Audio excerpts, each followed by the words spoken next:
इंद्राक्षी जय अम्बे। इंद्राक्षी धाम में दर्शकों आप सभी का हम हार्दिक स्वागत करते हैं। आज के दिन जिन जातकों का जन्म दिवस है, मैरिज एनिवर्सरी, उन सभी को हमारी तरफ से बहुत बहुत शुभकामनाएं। आज का विषय बहुत ही गंभीर है, ध्यान से समझिएगा।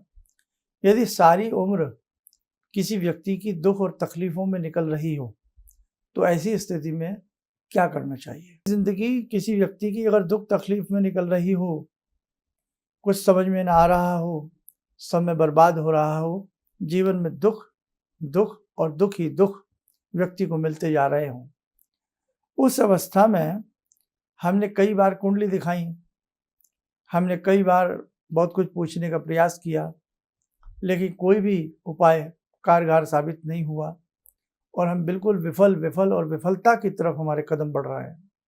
मन में तकलीफ, न रात को नींद, न दिन को चैन। ऐसी अवस्था अगर किसी व्यक्ति की हो, ईश्वर न करे, देवी न करें, ऐसी अवस्था किसी को गुजारनी पड़े, और यदि किसी कर्मवश, क्योंकि ये सब प्रारब्ध का खेल है, प्रारब्ध का कर्म है, जैसा बोया वैसा काटना तो पड़ेगा।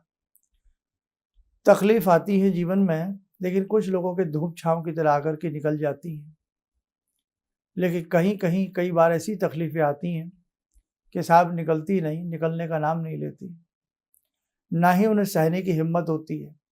इसलिए कहते हैं दुख सुख तो जीवन की धूप छांव की तरह हैं, लेकिन बस जब दुख आए तो हमें सहने की हमारे अंदर उन्हें ताकत होनी चाहिए।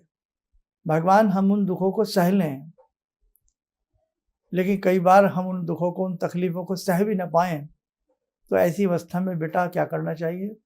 मेरी आपको सर्वप्रथम यही राय है कि आप दीक्षा लें, कहीं से भी आप दीक्षा लें, और दीक्षा लेकर के अपने गुरु मंत्र में डूब जाएं, अपनी गुरु साधना में डूब जाएं।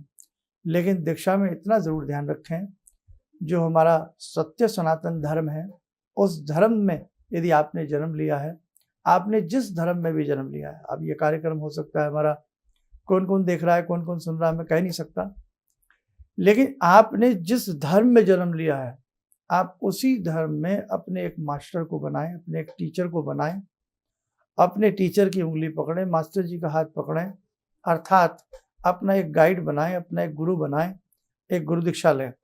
सनातन धर्म में गुरु दीक्षा की परंपरा प्राचीन है और चली आ रही है और चलती रहेगी।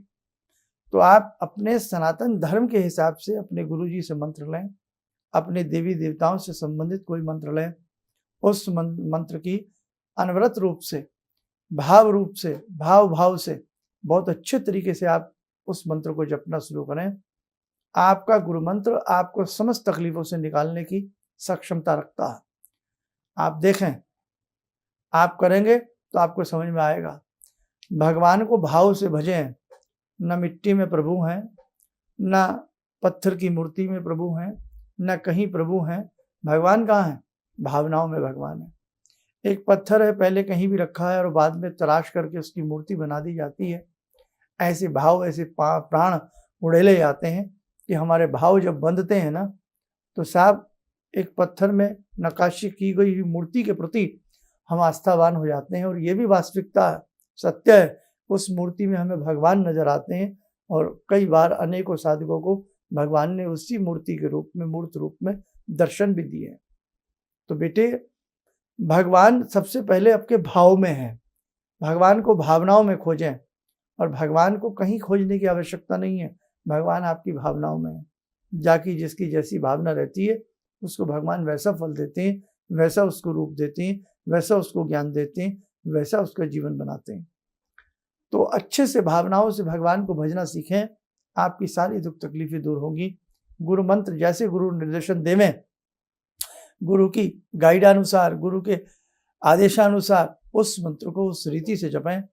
माने ना माने, आपको लाभ मिलेगा। दूध में मक्खन है, ये तो बात सब जानते हैं, लेकिन निकालने का एक तरीका होता है। तो बेटे, गुरु वो तरीका सिखाते हैं। जब गुरु के उस मंत्र को आप जिह्वा रूपी मथनी से मथते हैं, है ना, जैसे दूध को हम ऐसे करते हैं ना, ऐसे दूध चलता है। और ये जिह्वा जो है, राम राम राम राम, ओम भूर्भुवस्सुः, ऐं ह्रीं क्लीं, ह्रीं नमः शिवाय, ह्रीं, कुछ भी जब आगे पीछे मंत्र जपा जाता, ऐसे मथानी चल रही है, तो क्या होगा, दूध में से मक्खन निकल करके आएगा। जब आप अपनी जिह्वा से एक मथानी का काम उसके ऊपर प्रभु का नाम जपोगे, घर्षण घर्षण घर्षण होगा ना, तो मक्खन रूपी भगवान आपको नजर आएंगे और आपके जीवन में स्थिरता आएगी, आपके जीवन में भव्यता आएगी, आपके जीवन में सौम्यता आएगी, आपके जीवन में श्री समृद्धि आएगी, आपके कार्य सिद्ध होंगे, आप हर क्षेत्र में अपने आप को उन्नतशाली, प्रभावशाली, विवेकवान समझने लगेंगे। तो इसलिए बहुत अच्छे से अपनी मंत्र साधना को करना। और नहीं तो एक चीज और बतावें, कई बार मन भी अटकलों में जूझता रहता है, हम क्या करें, कैसे करें। देवी साधना, आप देवी साधना करिए, आप शक्ति के उपासक बनिए। आपके अंदर शक्ति की उपासना से प्रचंड महाशक्ति का आभास आपको होने लगेगा। इसलिए आप शक्ति की उपासना करिए। जब जब इंद्र का सिंहासन डोला, उसने महाशक्ति की उपासना की। ब्रह्मा जी ने त्वम स्वाहा त्वम सुधा की ना की। तो इसलिए बेटे आप शक्ति की उपासना करें, शक्ति के उपासक बने, एक बार करके देखें। बाकी आपकी जहाँ से भी आप दीक्षा लेना चाहें, जिन देवी देवता के प्रति आपका प्रीत की डोरी बंधी हो, आप विष्णु जी के प्रति आपकी प्रीत की डोरी है, शिव शंकर का आपका मन भजने को करता, राम जी से आपका मन भजने को करता, तो वहीं उसी देव से संबंधित आप कहीं भी किसी ज्ञानवान से दीक्षा लेकर के आप जब आगे बढ़ेंगे। कई बार हम स्वयं प्रयास कर रहे होते हैं, प्रयास सफल नहीं होता, लेकिन जब गुरु के निर्देशानुसार हम उसी देव के प्रति कोई मंत्र गुरु से लेते हैं तो हमें लाभ विशेष मिल जाता। इसलिए आज का बस सब्जेक्ट संक्षिप्त में समझें। जिंदगी की कैसी भी करुणा, कैसी भी पीड़ा, कैसी भी करुणा हो, कैसी भी कर्रा हो, उस अवस्था में आप गुरु मंत्र को जपें, उस अवस्था में आप किसी मर्मज्ञ से गुरु दीक्षा लें, उस अवस्था में आप यदि कुछ भी नहीं सूझ रहा है, आप देवी साधना करें। देवी साधना, शक्ति की उपासना करने से आपके अंदर महाशक्ति का संचार होगा और आपके काम बनने लगेंगे। हम आपको विश्वास दिलाते हैं इस बात का, आप करके देखें। हम अपने जीवन में छोटे से थे, कुछ नहीं थे, अज्ञानी थे, बच्चा क्या जानता, लेकिन बचपन से ही गुरुदेव का प्रकाश मिला, गुरुदेव का ज्ञान मिला। बचपन में ही सरस्वती साधना की, बहुत लंबे चौड़े पैमाने पे की। छोटी सी अवस्था में करीब 8th क्लास 7th क्लास से ही हम लग गए और उसके बाद फिर तो गुरुदेव के दर्शन हुए, गुरुदेव की बहुत सारी बातें जीवन में मिली और हमें नहीं लगता कि जीवन में कोई तकलीफ है, निकल जाती। आती है तकलीफें, सबके आती हैं, हमारे भी आती हैं, लेकिन भगवान की कृपा से, गुरु की कृपा से वो तकलीफें निकल जाती हैं, सहने की हिम्मत मिल जाती है। इसलिए गुरु के सहारे जीवन की हिचकोले खाती हुई, डूबती हुई नैया भी भव सागर से पार हो जाती है, किनारे को प्राप्त कर लेती है। तो आज का कहने का भाव मेरे से आपसे बस इतना है बेटे, आप एक बार अच्छे से शक्ति की उपासना करिएगा, फिर देखो ना जीवन में आपके चमत्कार हो, ना जीवन की आपकी दुख तकलीफें हटें, तो बताइए।